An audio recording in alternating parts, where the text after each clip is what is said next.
పార్వతమ్మ తురుముతో చేసిన విగ్రహం. అదే గణపయ్య జన్మ కథ.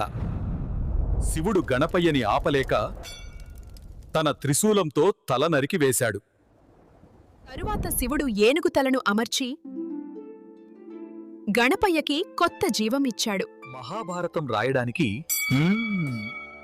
గణపయ్య తన దంతం విరిచాడు. గణపయ్య తొండం ఎక్కడికైనా వంగుతుంది.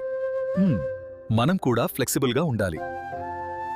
గణపయ్య వాహనం ఎలుక చెబుతోంది, చిన్నవాటిని కూడా గౌరవించాలి. సత్యజ్ఞానం తీపి మోడకం లాంటిది, మనసు నిండుతుంది.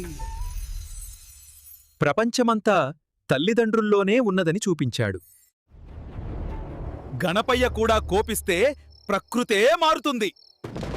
ఒకే దేవుడు, ఎన్నో రూపాలు, ఎన్నో పాఠాలు. ప్రతి గణపయ్య కథలో మన జీవితానికి ఒక దారి ఉంది.